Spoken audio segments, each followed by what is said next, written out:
오늘은 우리가 고난주간 새벽 기도회로 가상 7원의 말씀을 같이 나누도록 하겠습니다. 오늘은 가상 7원 첫 번째 시간으로 저희를 사하여 주옵소서라는 제목으로 같이 말씀을 나누도록 하겠습니다.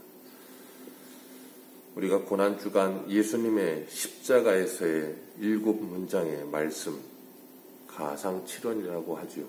그 7문장의 말씀을 우리가 하나하나 살펴보면서 주님이 걸어가신 그 십자가의 길, 그리고 고난의 의미를 우리가 생각해보고 우리가 어떻게 주님을 따라야 할까 생각해 볼 수 있는 시간을 갖도록 하겠습니다. 예수님의 십자가는 나에게 어떤 의미인가? 이 고난주간은 나에게 어떤 의미를 가지는가? 예수님의 십자가는 오늘을 살고 있는 나에게 어떤 효력이 있으며 그 십자가의 은혜는 어떻게 나를 변화시키고 있는가? 그런 효력과 의미가 나에게 아무런 의미가 없다면 나는 그리스도인인가?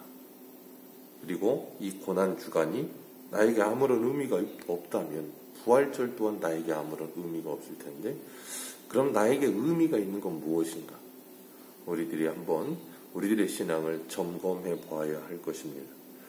하나님은 우리에게 예수님을 깊이 생각하라 하셨습니다.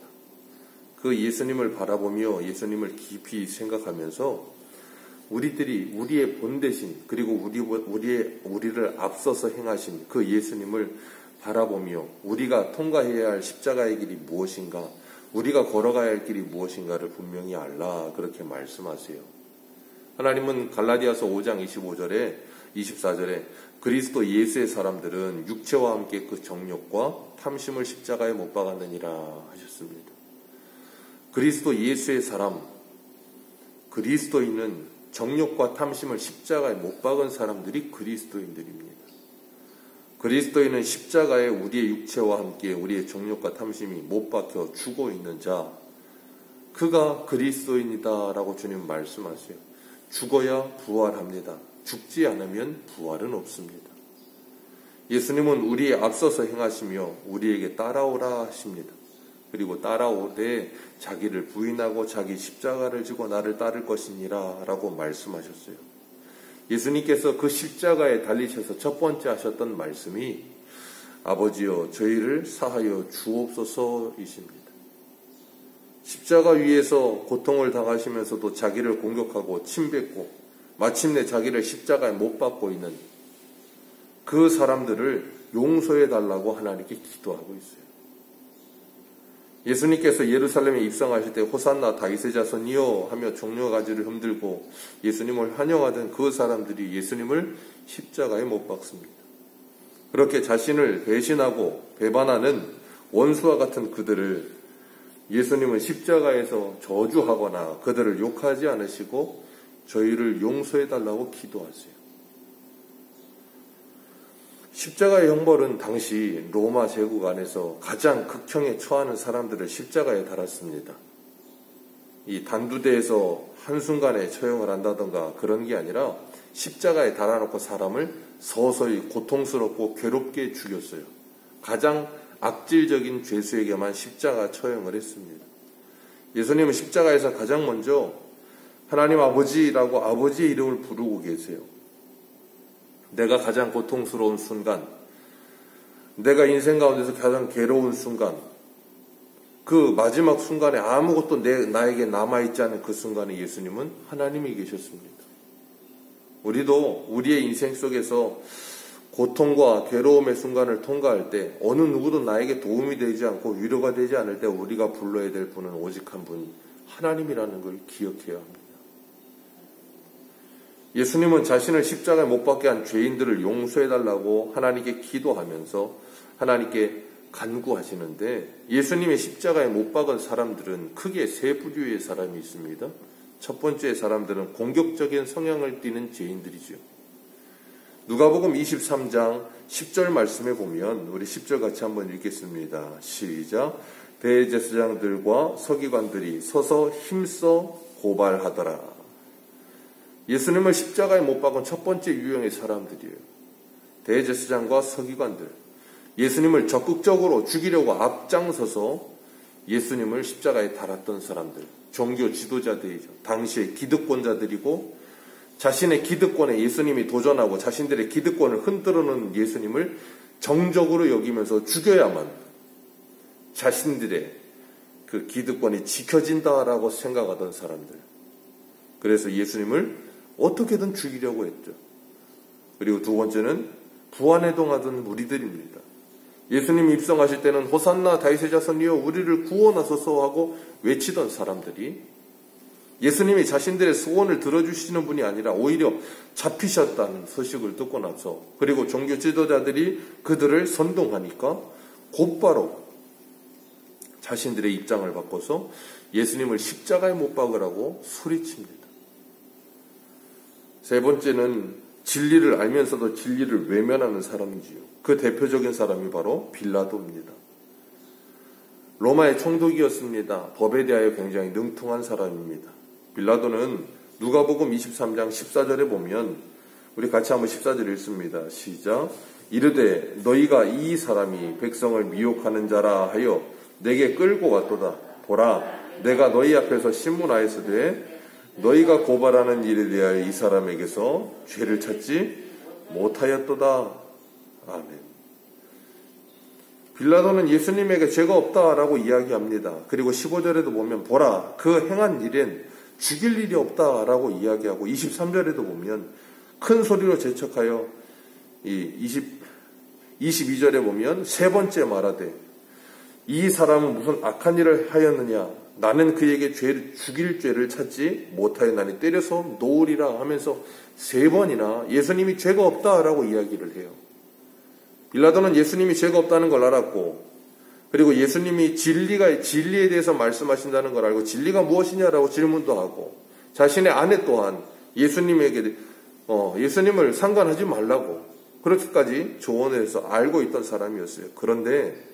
그럼에도 불구하고 빌라도는 예수님을 십자가에 내어줍니다. 그 이유가 23절에 나오는데, 그들이 큰 소리로 재촉하여 십자가에 못 박기를 구하니 그들의 소리가 이긴지라. 얼마나 극성이고 얼마나 소리를 지르는지, 빌라도가 그걸 막아 세울 힘이 없었다라는 거예요. 마가복음 15장 15절에 보면 빌라도가 무리에게 만족을 주고자 하여 바라바는 놓아주고 예수는 채찍질하여 십자가에 못 박게 넘겨줍니다. 무리의 소리가 빌라도를 이깁니다. 예수님이 죄가 없다는 걸 알면서도 묵인하고 자신의 자리를 지키기 위해서라면 무리에게 만족을 주고자 하여 예수님을 십자가에 달아 사형을 언도하는, 예수님의 기도는 자신을 모함하고 자신을 죽이려 하고 고발하고 자신의 무죄를 알면서도 자기 자신의 이 자리를 지키기 위해서 진실을 묵살하고 자신을 배신하고 등을 돌리는 그런 사람들을 향하여 하나님께 기도합니다. 저들을 용서하여 주옵소서. 예수님의 용서는 그런 죄인들을 향한 주님의 사랑이셨어요. 이 세 부류의 사람 속에 오늘 우리가 있지 않습니까? 세상을 살면서도 내 이익을 위해서라면 신앙을 저버리고 불의를 보면서도 묵살하고 못 본 척 넘어가지 않습니까?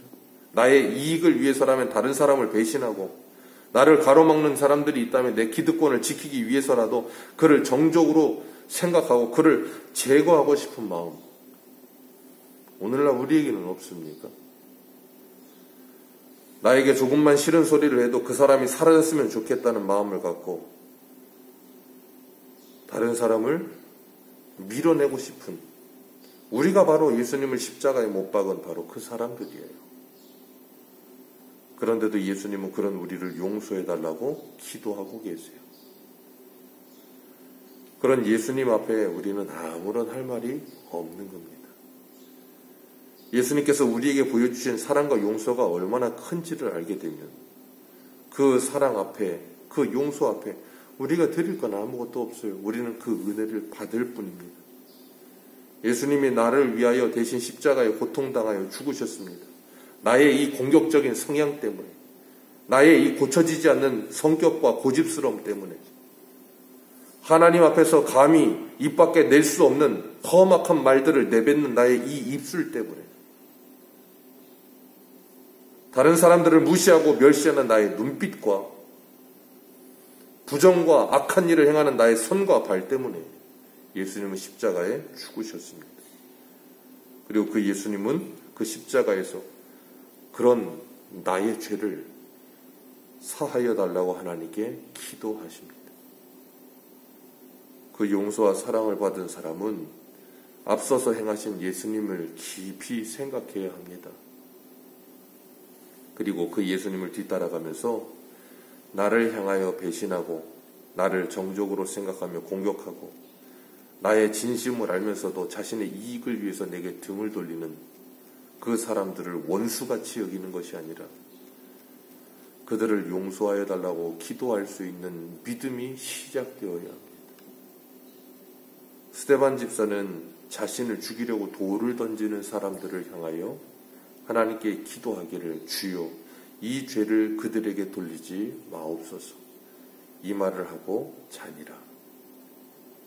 예수님만 이 기도를 하고 가신 게 아니라 스데반 집사도 예수님과 동일한 기도를 하고 갔습니다.